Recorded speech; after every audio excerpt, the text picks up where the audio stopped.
Cool. Should we turn it? And now the hourglass flips. How many is how long is 60 minutes. So it's an hour, yeah. So yeah, once that thing goes out, we die.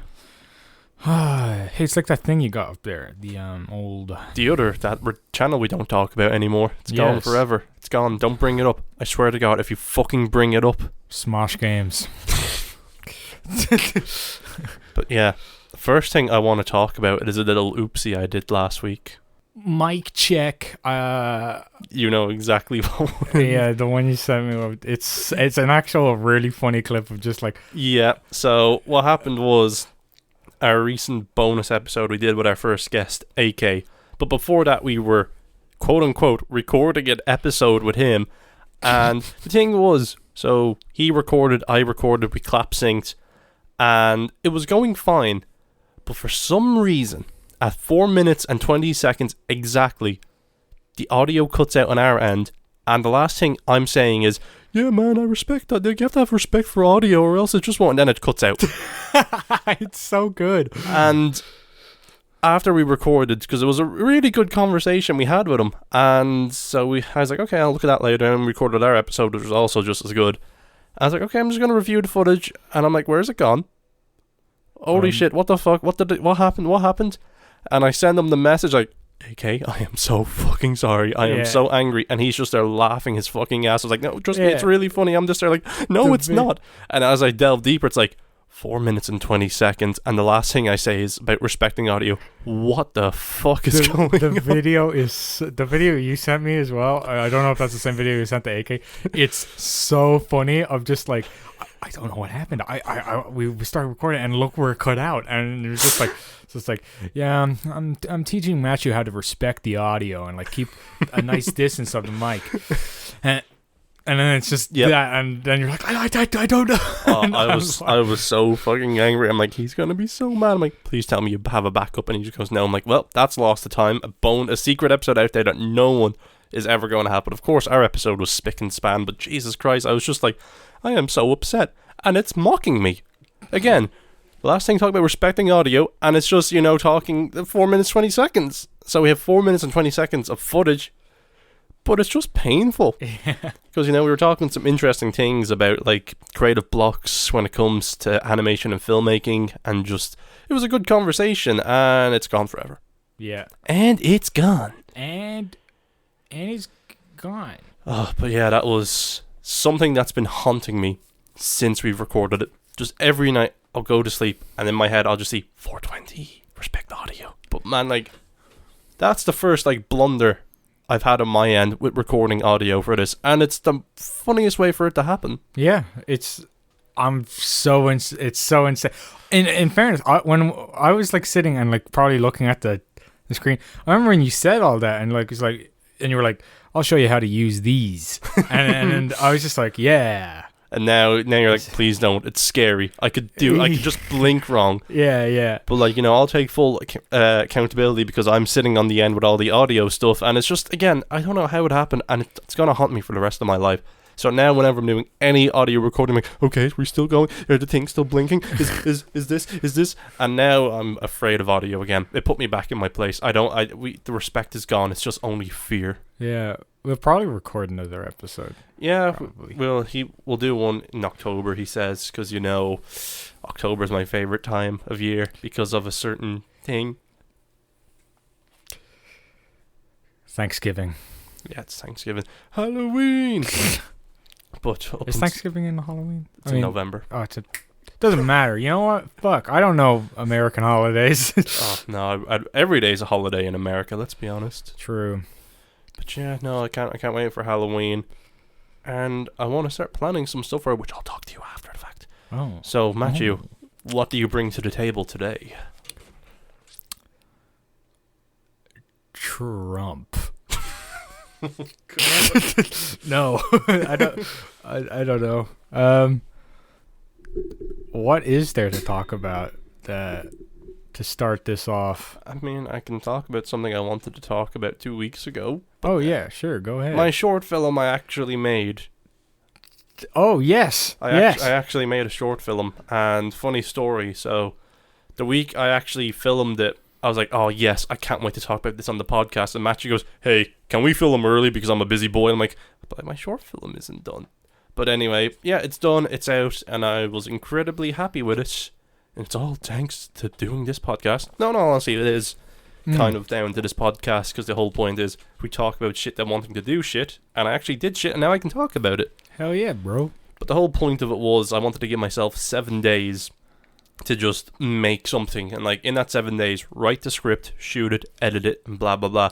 But mind you, in the middle of that 7 days, I broke my own rule because I got vaccinated, my second jab, so I had to take 2 days off, so it was kind of 3 and 2 days, but I still got it in 7 days, which I was happy about. Hell yeah. And not only that, I wanted to challenge myself with it, and it's just, the challenge was lighting, making it look nighttime, like moonlight, which was a lot easier than I thought. There are certain things in filmmaking, like I said, that intimidate me. I'm not going to say the A word again, because as I look at the audio, but nighttime lighting and making it look convincing, audio, and just music in general. And for this one, I'm like, you know, I'm gonna test it. I have a little idea in my head. Although, like, the scary parts kind of fell through because, again, it was all me, baby. Yeah, everything, writer, director, acting, starring, editing, music. I'm kind of a big deal, but... Brag. But, yeah, so it was just fun to actually challenge myself to go, okay, I'm only using the camera and tripod and onboard audio and my 3 lights. 3 days it took, and the annoying thing was I had to wait until 11 o'clock each of them days because the sun was just only setting at around that time. But, yeah, it was genuinely fun, and here's a little exclusive. Our intern is recoloring it now, doing his own little spin on it and adding his own music, so due to popular demand we'll be having a re-release. A re-release? Nice. I love the Schneider cuts of every film ever made. Yeah, so he's currently recoloring the film in his own ways, which I'm happy. I'm going to be excited to see. Give our little intern something to do. Imagine he recolors it like the Schneider cut, so it's like black and white throughout the entire thing. You know what? Fair enough. But yeah, no, it's just... It was actually fun to create something again. And be like, hey, I'm happy with that. You alright there? Yeah, sorry, I was fixing the chair. But yeah, no, it was just fun because I'm like, hey, I feel fulfilled. I did something. And now with this month, I was supposed to start shooting a smaller project this week, but I'm cancelling it because I don't want to do it anymore. No, it's because I want to do an even bigger project for Halloween. Yeah, I saw you wanted to use this entire month up to do it in a big project. Because like I said, I just love Halloween, and instead of making something small, I was like, I want to do something big. So today is when I put pen to paper and I actually start writing and planning, because I'm going to need a hand with this one because I'm going to be a bit ambitious with it and hopefully have it released for Halloween. So that's my current plan when it comes to my progress with stuff. But yeah, if you also want to see the short film, check it out on my page. It's in my bio, and it's just, yeah. Did you hear that? I didn't. Wow. Was that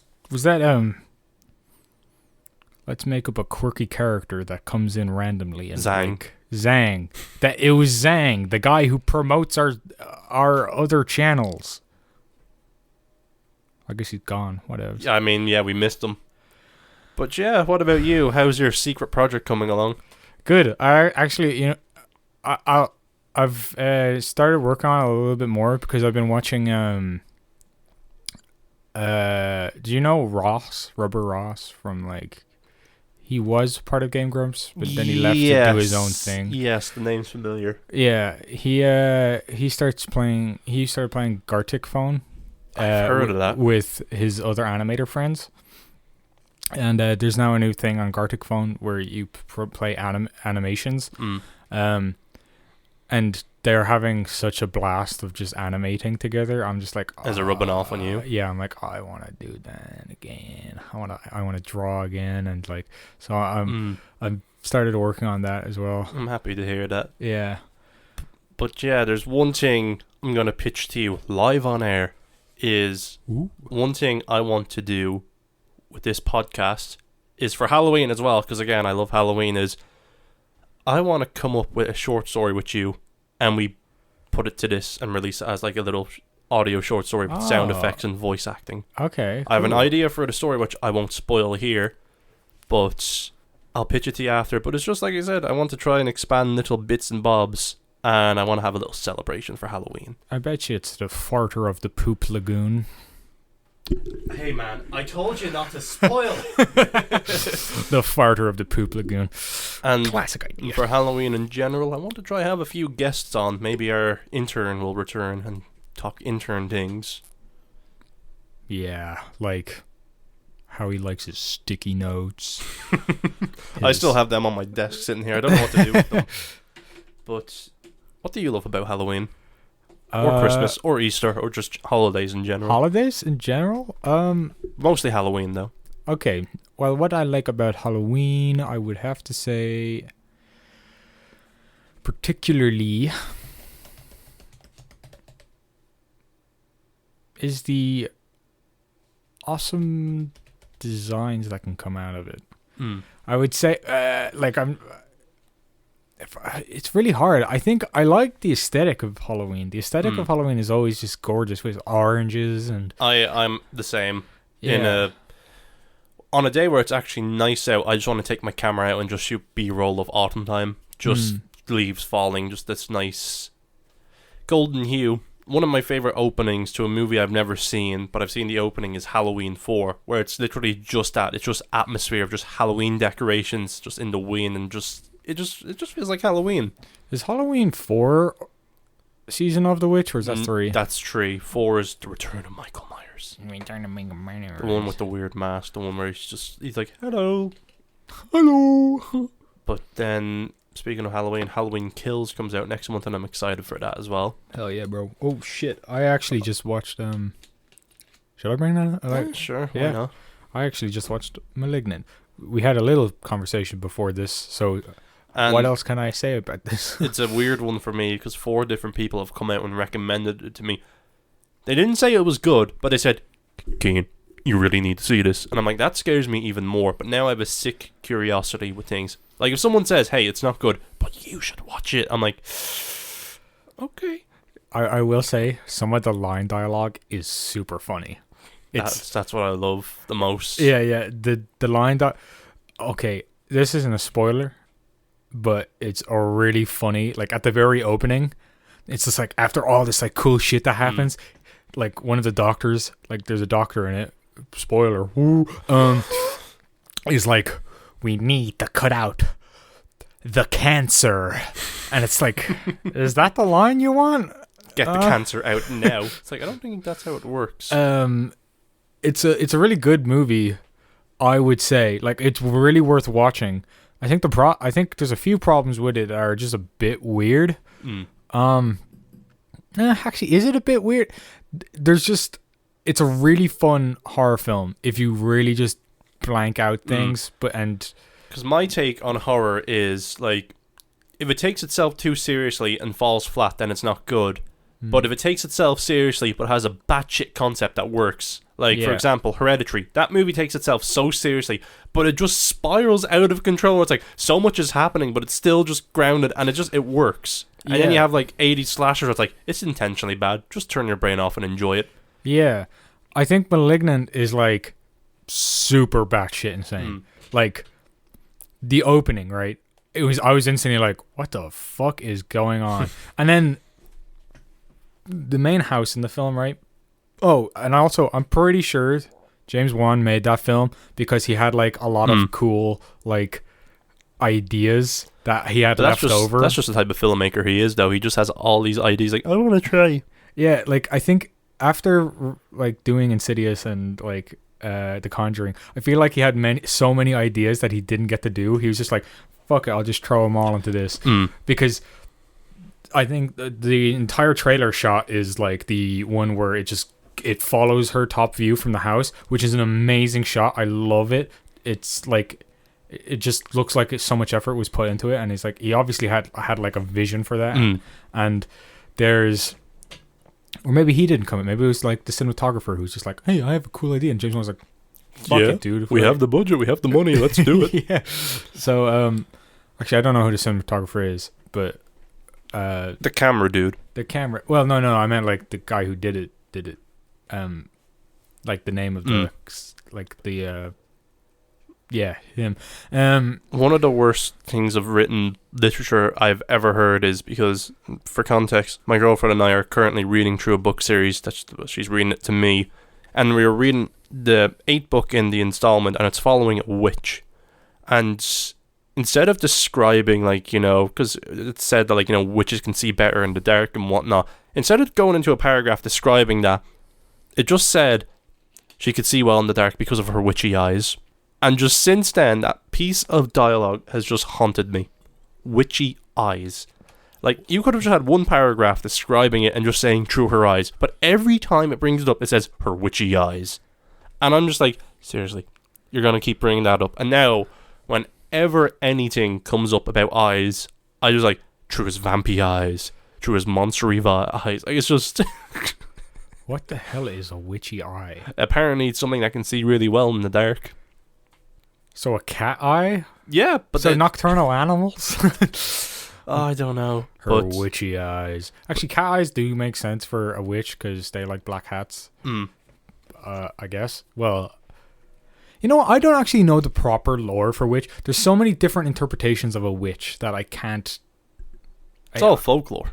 You know, it all... Yeah. Changes as I mess with my audio because if I have it too high. But yeah, it's kind of like vampires. Where like, oh, wherever part in Europe you're at, or like in the world, there's a different version of a vampire. And it can be a bit annoying, but at the same time, it can be cool. Yeah. Like one of my favorite vampire movies is the remake, The Fright Night, because I love that movie. Because the thing I love about it is like he's a typical vampire, can't go out in the sun, holy water, crosses, needs blood. But my favorite thing about it is he knows all these rules and he knows how to break them. Yeah, yeah. Like I remember, you know, he needs the invitation to come in and he's like, you know what?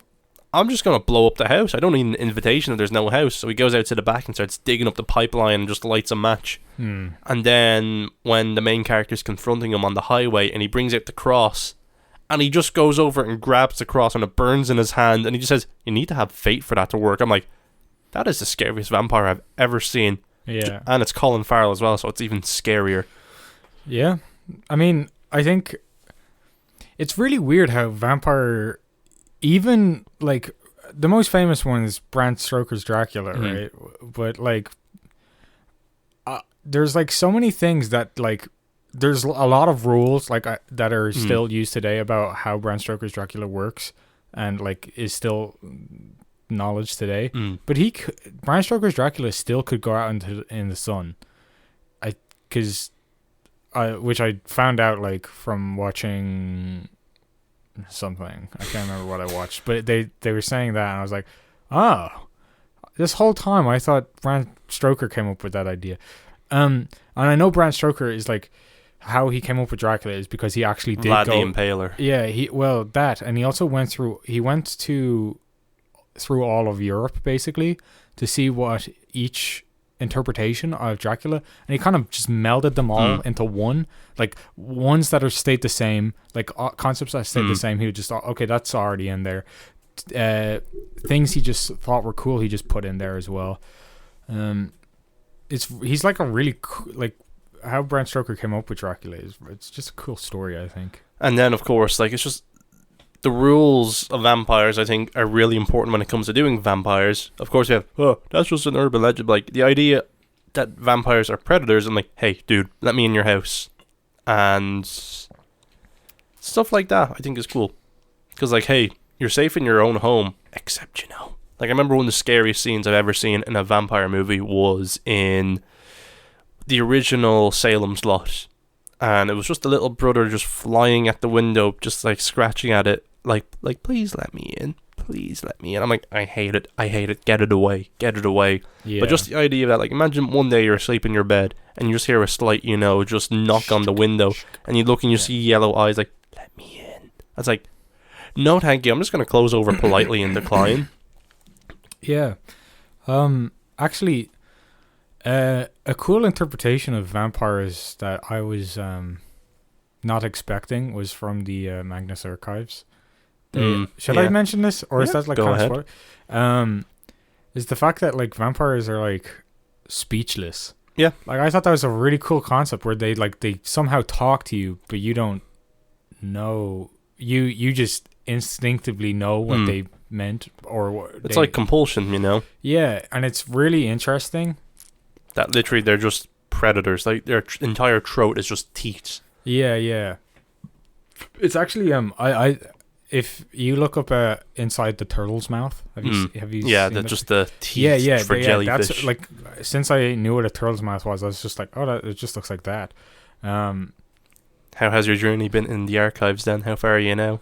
I haven't finished season 3 yet. Season 3, well, I went on holiday, so I didn't listen to it during any of that. And then my earphones broke, so I didn't really want to rest in peace. Yeah, I mean, I still have. I bought new earphones, so I have them now. So I am listening to it again. But yeah, I'm really far. I'm like, I don't know how else to say where I am without spoiling. But I will say, a lot has come out about the powers of the characters and like what happens with. I'll talk to you about that later, maybe. I don't know. It gets really fucking insane. Like, I keep recommending Magnus to a lot of people because it's just an interesting take on horror. And I always describe it as cryptically vague. I'm like, yeah, the main character works in this paranormal institute where he documents and records statements from people and their experience with the paranormal. And I leave it at that for an obvious reason, which you know now. And that's why I said to you, like, what can happen with this? And then, like, by the end of season 1, you're like, oh, I see. Yeah. I mean, I've stated before that season 1, I think, is a bit weird. Like, there's some really good stories in it, right? But, like, it doesn't push until the ending, which 40 episodes is a lot. Yeah. To, like, for anything to be pushed. So, even, like, I was super happy that the 40... I kept watching because you, like, really... you and Owen kept recommending, or the intern, sorry, kept recommending it to me. So I was like, okay, I'll keep watching. I'll keep listening. Sorry, not watching. Listening. And, again, 40 episodes. Fuck ton. Like, holy fucking shit is a lot. So... But once the lid opens up, you're like, I don't need sleep. I need answers now. Yeah, like, the... second season's phenomenal. Like, it's really fucking good. And the third season is really fucking good. Like, there's like, season 3 has season finales in it that aren't season finales, and I'm like, why was the first like, every cool thing that comes into, like, a new thing in each new season, I'm like, I don't think I could ever go back and watch season 1. Season 1 is like 40 episodes of just like dialogue. And there's like some things that are like weird with the show. Like, not to push anyone away, but like a lot of it is like you're reading a book. It's a structured show. Yeah. It's like, it looks like, because the statements right in it where like people just describe their things. A lot of that is like sometimes super similar, which it's meant to be, because it's meant to be like this overarching thing. So anything that's similar is meant to be like, you have to know that, all right? You gotta know that later. So it makes sense. But I also find it like it's spoken like it's a book. And people who talk about their statement know perfectly what everything that they remember, which I guess they would. It's a traumatic experience. It's a really good show, but like there's some things that are so detailed that I'm like, how the fuck would you remember that? But because that's why I was like, it's written like a book, like how Harry Potter would experience this one minute thing, and you're like, okay, at least the book told me that. But it's like, it makes sense for that. Anyways, yeah, sorry, I gotta... The structure of the show pretty much is, it opens up with what the statement is, what date it took, and then he reads through the statement, and then he gives his analysis at the end of it. And that's pretty much it. You're just following this archivist do his job. And to some people it might seem boring, but as Matthew goes on, you know, he's like, oh, some shenanigans are ensuing here. Yeah. Like, I think it's gotten to a point, right, where sometimes the statements, because obviously the statements themselves are very much hit and miss, right? Yeah, like there's like, one for everyone. That's kind of the whole point. Yeah. So for some that I'm like, statements are like, oh, these are not for me right now. Like this story at the moment that they're telling is like, it's okay. So I would move. I wouldn't skip anything because I think that's like kind of like it's an audio thing, so you might as well listen to it because sometimes they do cut halfway through a statement and like Something could happen. Yeah. So I'm just like, okay, I'll listen to it no matter what.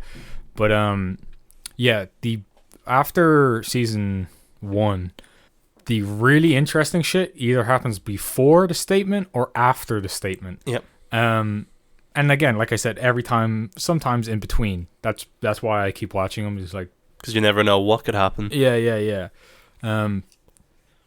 So yeah, it's really good. And then there's sometimes I blank out and I'm just like, wow. Because I listen to them on the bus on my way to work and stuff. So I'm just like, wow, look outside. Isn't that great? And like somebody's talking about like how their horrifying experience. Just yeah, that's pretty cool. And then every now and then when I hear like a cool thing in the story, I'm like, wait, what was that? That sounded cool. So I like rewind. Wow. Like, What's been your favorite statement so far then? My favorite statement. Because I mean, it's not really a spoiler to talk about the statements themselves, no matter how far in you are. Yeah, that is true. There's a good few. There's only one still to this day that's like kind of talked about, like used audio in a really cool way. Lost John's Cave. Yeah. There's that one which I really do like. It's a really good one. Which also is like written like a book. Like how he talks is like it's so book like thud, and it's just like, oh my god, what the fuck.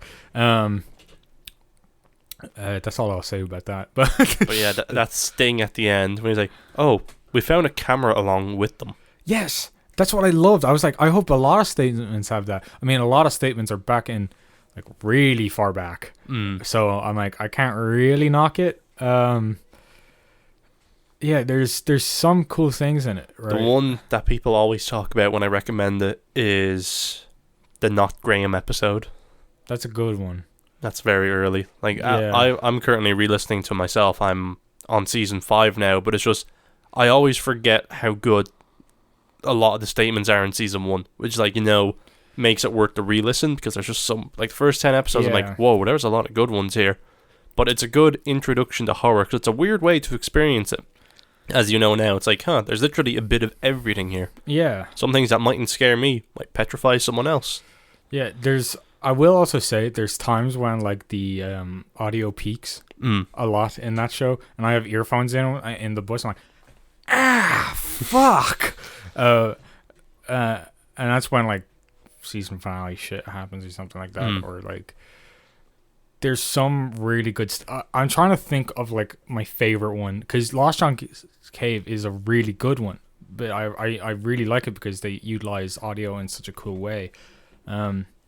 And by the way, they still utilize audio in a really cool way in a lot of things, just not in the statements much, because they're trying to show this story, like other stories, more so than the small in context of the universes in the archives, for some reason electrical equipment just doesn't really work, so he has to record them onto a tape recorder, so it has that static effect that like it's tape. Yeah.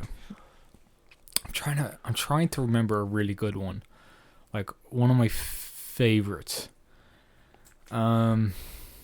There's just so many. Like there is so many. I mean, like I'm on like episode 100 and something or whatever, so it's like I'm in really fucking far, so I'm just like, what the fuck am I trying to remember right now? I think there's a really good one on the Library of Alexandria, but like, which is also a really cool thing about the like why they use the Library of Alexandria. Yeah. I was just like, I know the library. I've studied a bit of the Library of Alexandria, so I'm like, I know this story. It makes sense why this is here because they really like information and stuff, and it's like this is cool. Like the funny thing about the show is it's like once you're deep enough in, you're like, I'm in on the joke now. Yeah. You get like other people listening earlier, and you're like, ho. AK, I know you're going to be listening to this, and I know, you keep saying everything. Maybe what I'm saying is true, maybe what I'm saying isn't. Just keep going. Yeah. Oh, I'm trying to remember, like... I think some of my favorite statements, though, are by, She's just a batshit character. like, she has the best statements because they are really integral to the story. But like, God, I'm trying to remember like some. That's how big it is. Like, each episode is about 20 to 40 minutes on average. I'd say mostly in the 20 minutes. Yeah. But it's just, there's so much. Yeah. Okay.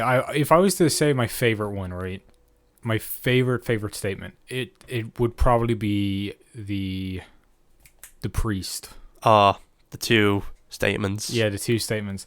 That one fucking rocks. And once you heard, oh, you went, hang on a second. Oh. And the fact it said, Yeah. and then just, I didn't actually count for that. yeah. It's interesting. Yeah. You can, like I said, there's a lot of information to digest, and what I just said there, Yeah. But the fact it was a 2-part, and there's not a lot of 2-parters.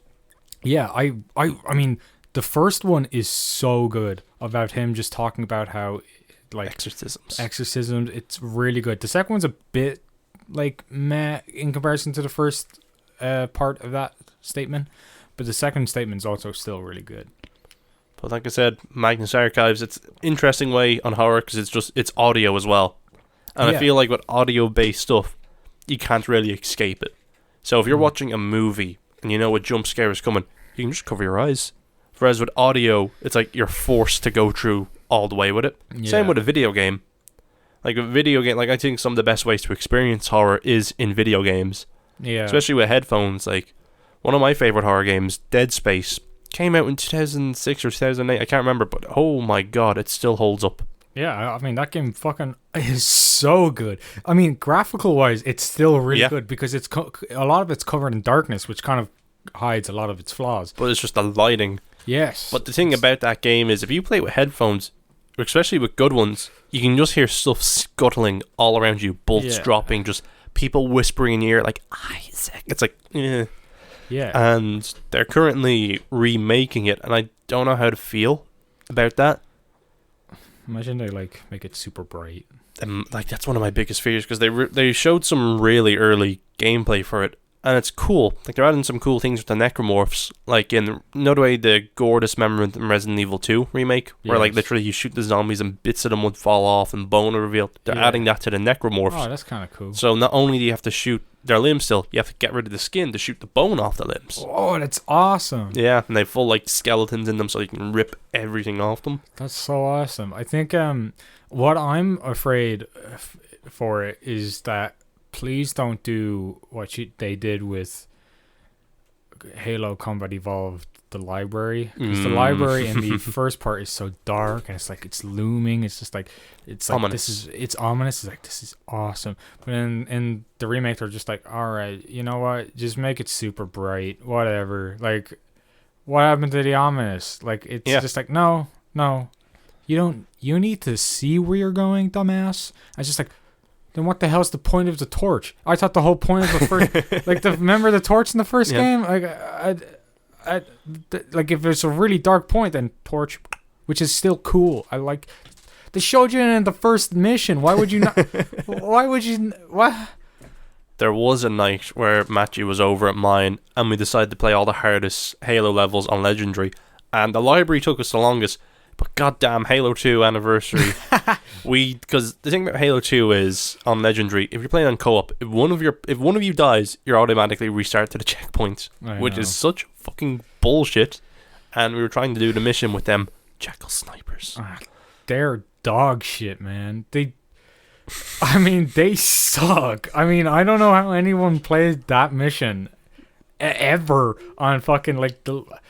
Because not only do you have like a brief second to find where they are, it's a pinpoint dot. Yeah, like to find where they are, take cover really quick because they know exactly where you are. It's just a laser beam that gets you. Yeah, and even still, there's not like a lot of snipers. There's one sniper, and isn't there on that? There's like, a few on the level, if I recall. Yeah, but I think on that like certain area, or is there a few?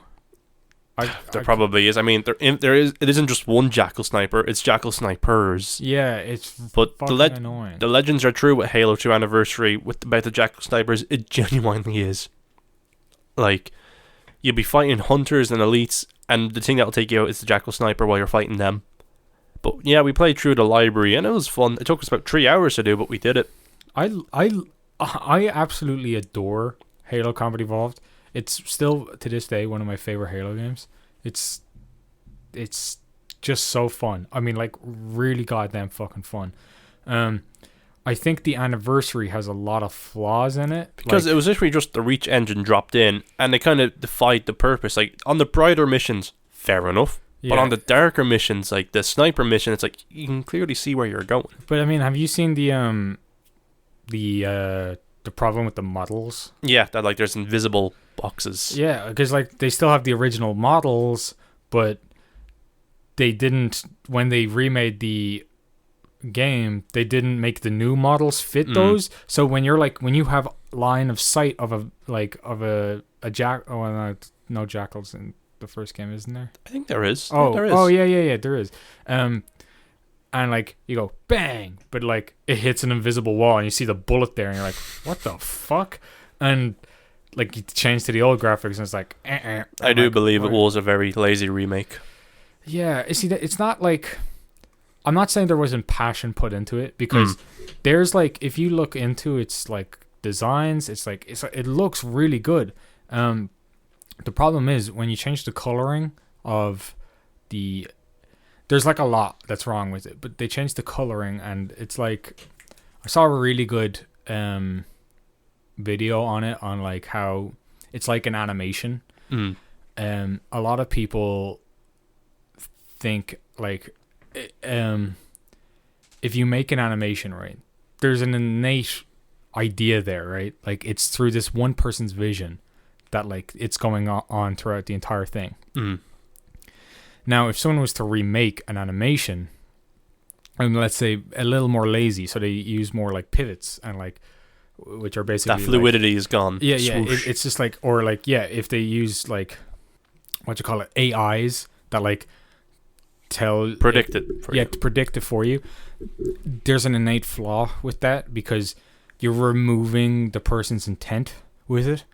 And yeah, there's a sense with that with the original combat. Like the whole point of the dark areas was the fact that you can't see, but in the remake you can perfectly see. Yeah. In the first mission when it tells you to turn on the torch, like you've already walked by that part because it's so bright. You're like, yeah, whatever, man. Because in the first game, the torch was like a limited time use. Like after it depleted, you have to wait for it to recharge. Yeah.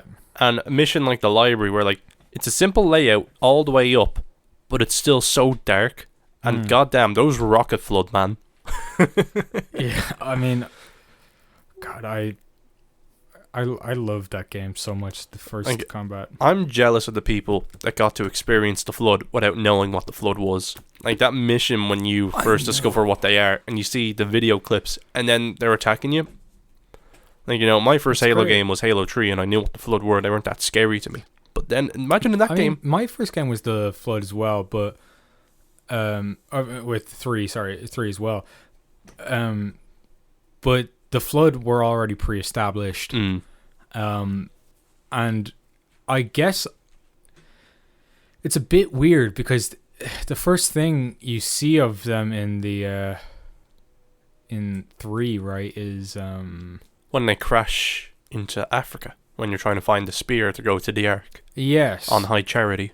Yeah. And you open like a vault or something that kept them contained. No, that was in the first game. Sorry. In Halo 3, it's when they crash onto Earth, and you know, then they glass half the continents of Africa to contain them. Yeah. But it's just with the flood, they don't have the same impact as they would in the first game, because they're just like, oh, we're gonna pull the rug. Everything, like this enemy, they're just gonna come at you. Like you can keep shooting them, and arms will fall off. And if there's any corpses. I love the like why they were. I love the backstory on how they were on the ring and stuff. Like they were there to be contained because they're like a huge problem virus. That's why the rings were made. Yeah, and that. I mean, I haven't read the 3 books that are like basically the Dune of Halo, where they're like they go really in depth in the entire universe, and you're like, that much to this. Yeah, the amount of Halo books is ungodly. Yeah. But in the beginning, they were fine because the whole idea was, in the beginning, that like the whole point was, hey, if you like this world, here's stuff happening outside of it. But Yeah. the fatal flaw with Halo 5, that game is, you've had to read, before even playing the game, you had to read like 3 books, 2 comics, and 1 crappy movie to even understand what's happening at the start of that game. And if you have to go into a game playing homework, like, you know, like, I have to know what's going on, who are these characters, instead of just establishing it in the game, you fail at telling a story. Yeah. Like, it's okay to have things pre-established, like, okay, it just is what it is. Like, one reoccurring character in the Halo universe book, all of a sudden it's just a Spartan, and it's like, okay, why? Oh, you have to read the book. I'm like, okay, but I think that's kind of a big deal. Yeah. By the way, I just want to mention, I love Bungie, and like, I still like Destiny and like all the things that they're doing with it. But I also feel like when they tried the Dark Souls, where they're just like, all right, guys, we'll just like have a basic thing, right? Where it's just like, there's this big ball in the sky, right? And we're going to, and like, you give it superpowers, and like, it's all good, and now you have to fight the darkness. It's like, that's cool. That's the simple plot of the game, right? That's the simple plot. And then it's like, you play through the game, it's like, it's kind of boring though, isn't it? Like, I remember when the beta came out for Destiny, and I had it beat relatively quick, and they go, oh yeah, that's 25% of the game. I was like, fuck off. Yeah. And Peter Dinklage, wake up, Guardian. Actually, wait, you know what? Let's change it all. Let's not like. Yeah. So it's not a good robot voice. Something recently happened that I found out, and I'm pretty sure you've heard of some of the fuckery that happened with Marty O'Donnell with Bungie, right? No. The composer. Some fuckery happened, and I don't know the full extent, but recently he kind of fucked up because there was like a lawsuit between him and Bungie, and pretty much he was uploading his, like, it was his music, yes, but it was owned by Bungie, and he was uploading it to YouTube and selling it on Bandcamp, and now he has to pay 100,000 back to Bungie. I'm like, I know it's your music and all, but like, dude, don't be an idiot. But I don't know what happened, but I know that they did screw him over. I think they just got rid of him and changed his music and whatnot. But I don't know the top of my head. That kind of sucks, because Destiny music fucking rocks. Like, Halo music, the original. Oh, yeah. That rocks as well. But Destiny, like, I mean, like, I think Halo is, like, without saying, like, of course that one fucking rocks, but, like, Destiny has some fucking, like, how they do, like, kind of heavy guitar in it is super hype. I will always remember Destiny. Like, because Destiny's story is that it just kept getting better with new DLC. But the fact you had to pay for it just makes it like, yeah, I know, it is kind of a shame. Destiny 2 is like, now, it's the game itself, it's free, and we'll just keep installing. I still like Bungie as a company. They're still like nice enough, I guess. If apart the fact that it's also a company also means I like parts of it. I don't like all of it. The corporate side, that can go away. Yeah. But like, I especially like the first Destiny's DLC, because they worked their ass off to like fix what they fucked up with, right? Which is can be commendable, you know. Yeah, like, I mean, it's the same with No Man's Sky, right? Like, they fucked up hugely. They're probably the worst, but like fucks up. But like, they worked their ass off to make it respectable, not to what they still promised, but still respectable as a game, and like people still enjoy it, and it has a really nice community apparently. But Destiny worked its ass off as well, and it has some like its DLC missions are phenomenal. I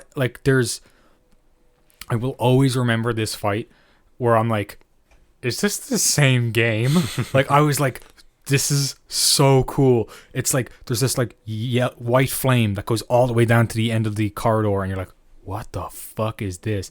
And like, it hits the ending, and like, it starts to form like a ginormous like demon monster, and you're like, what is this? Is this turned into Doom? What the fuck? Like, I just want to say a big fuck you to everyone that doesn't consider video games art. Yes. Yeah, I mean, what you call it, there's, okay, you know Zero Punctuation? Yeah, Yahtzee. there's, I mean, he doesn't like Destiny much. He doesn't like a lot of AAA title games. Well, not to say he doesn't like them. It's just kind of his character, his reviews, his persona. We'll say his reviews are very harsh on games, and maybe rightfully so, maybe not. Yeah. But there's like, he points out a thing in Destiny, right? That is like, he looks at like the detailed designs of the like the walls, right? How like there's this pattern that goes on, but it's not a pattern because he went really far, like searching for like a repeat of anything, and there was nothing. And he was like, wow, these artists like work their ass off on this game. Yeah. And then a lot of people wouldn't notice it. Yeah. And then he's like, but that led into the joke, which is like, so you're probably wondering why I like talked about like this wall and not the actual game, because the game itself is boring as fuck, but the wall is super. And like he talked about how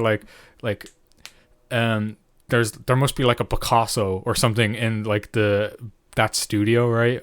Just like he's just like this great artist like walks by the writing team, and the writing team's like, well, what should we do next? And I was just like, make it a new cool thing. And it's just like, I'm wasted here. I'm wasted. But it's a funny joke that Yahtzee did, but it's also like it's. I sad do like but Bungie. true. Yeah, I mean, I still like Bungie. I just want to see some new IPs from them. I mean, since they departed with Microsoft, it's just been Destiny 1s and 2s. And they've only, 2, they've worked. I kind of do want to buy more of Destiny 2, though, because it's free to play now, isn't it? Yeah, but I mean, like, the base game, which is shit. But, like, buy the good stuff. Yeah, I do kind of want to buy the DLC, because people kind of are talking about it and saying it's still really fun. I'm like, that does sound fun. I also don't like the way Destiny is a shooter looter. Please don't. I hate that. I could never play Borderlands because of it, and I barely made it through Cyberpunk. I like Borderlands because the world suits it. Like it's batshit insane, and it's like it's meant to like hit the the gambling shit, right? Like we're like loot, and like wow, and like all the characters are batshit and crazy and insane. It's like, that's cool. It suits the world. Destiny is like scavenging, which also kind of makes sense to be a shooter looter, but I also don't think it doesn't need to be. I think it can still work as like a Halo thing, where just if you see a weapon, just pick it up. See, what hits my sweet spot in video games and first person shooters is finding secrets and collectibles, and that's what I love about Doom 2016 and Eternal. Because I'm a bit of a perfectionist when it comes to those type of games. Like, I still haven't found everything, I need to go, and it encourages you to do that, to beat off the broken path. But Doom Eternal, although it only came out literally about 2 years ago, it's probably one of my favorite games of all time. Yeah. Like, it was the first game in a while to come out that just felt like a video game, like a AAA game. And what made it even more special, but also bittersweet, was I got my copy early because of COVID. But then the annoying thing is, like, I've had this game the entirety that COVID's been a thing. But either way, I had just such a blast because it didn't take itself seriously. It's like, yep, hell's invading Earth. Go fucking kill them all. Oh, by the way, you're an angry demigod because your bunny was killed. It's like, it's just dumb. Yeah. But the thing I love about it is, it's like, hey, this game isn't easy. Yeah. Like, it's like, I feel like people, when it comes to games like that, because like Dark Souls is hard. It's like, if it's hard, just don't play it. You know, there's no difficulty, but there is difficulties in this game. But the best way to play it is on a harder difficulty. I think so Dark Souls. Oh no, I brought up Dark Souls. Oh shit. Sorry, I'm just going to say, when people say Dark Souls is difficult, right? Just get fucking good. It's not difficult, all right? Like, I mean, there's a dance to it. Yeah, basically. Okay, so I mean, that game has been played so many times, there is actually a perfect way to go through that game and just like nail everything. But what makes the game so good is that if you're blindsiding it, then yes, there's mistakes you made, but at least they're yours, and it's like it makes this like journey through this land. Same with Doom. It's not the game's fault, it's your fault. Yeah, but I also don't like saying that because I feel like that insults a lot of people. And just get good, like I said. Yeah. But I don't know, I like a bit of challenge with games, because sometimes with like FPS campaigns, when they're too easy and you breeze through them, it's like, is that it? Like, Doom is a single-player, first-person shooter, and it took me 22 hours to beat the campaign. Yeah, like, that's a lot of content for a first-person game, and has a lot of replayability. Yeah. But it's just the state of video games in general is just shit. Like, it's been a while since I mean, I say that. It's been a while since I played a good game, but I mean, I'm having an absolute blast with indie games. Oh, I don't know if I mentioned this, or you probably already know about it, but like that Doom clone-ish game. It's not Doom, but it's like they make... It's Dread. No, 1 second. I'm going to have to look it up. So this Fact might be checked. a while. This might be a while for just me being silent, but I'm pretty sure I have it on. Just cut it out. Nah. I'm going to keep talking so you can't. Fuck you. So, and don't worry, it's on my wish list. So I'll easily. Have you played Ghost Runner? No. That's one I'd highly recommend, because that game is also one of them games like, oh, if you get hit by one thing, you're dead, and it has wall running. It's like a puzzle game, but like you're a ninja with a katana. Yeah. And you're trying to make your way up this tower, and it's just a lot of fun. And Dr. Octopus is evil. Yeah. But no, that's a game I'd highly recommend. Not on console though, because no. Yeah. I don't know. There's some games that I can play with controller, but like others I'm like profoundly stupid with, like really fucking stupid. I don't think I have this game on my wish list actually. Well, there we go. The cliffhanger ending is just being pushed off the cliff instead. Oh no, I do. Proteus. I'll have a look into it. It looks I can show you like I know that someone recently made a mod for Doom where you can like look through it there. Yeah, I can see what you mean. It's a really fun fucking game. I'm getting like Metroid vibes from it. Yeah, I mean it's hugely inspired by like Proteus. Doom 1 and Eternal. Or just like it's pixel art, but it's also Doom Eternal. It's really fucking well done. Like really well done. If you like Doom Eternal, I would definitely check this game out. I will say it's pretty much it's easier than Doom Eternal. I think it is anyways. I remember, sorry to cut you off. I was just finished. remember one of the scariest moments of me ever playing a video game. And you're going to laugh when I say the game title, because you're going to be like, what? How? Resident Evil 5. Oh, Okay. Which one? Which part? That's my The favorite. DLC. The one where you're in the mansion. I did play that. So... Did I? No, I didn't play that. I saw a video of it. So, pretty much, Resident Evil 5 is batshit, but I enjoy it. But DLC kind of takes it a bit slower, a bit more scary. And you're in, like, I'm not sure if it is the Spencer Mansion or something that looks like it, but you're in a creepy mansion again. And I know there's a little Easter egg you can do where you can have it where it goes back to the tank controls and the camera shots, blah, blah, blah, who cares? But for the first part of this game, you're walking through this mansion. It's like an hour long, and there's no enemies, and it's just constant build-up. And then eventually you go into this basement. Yeah. And I was about 8 or 9, and I was playing it with my cousin because he was too much of a chicken to play horror games. I'm like, let me show you. Yeah. And we're just walking through, and you get to go through these creepy dungeons.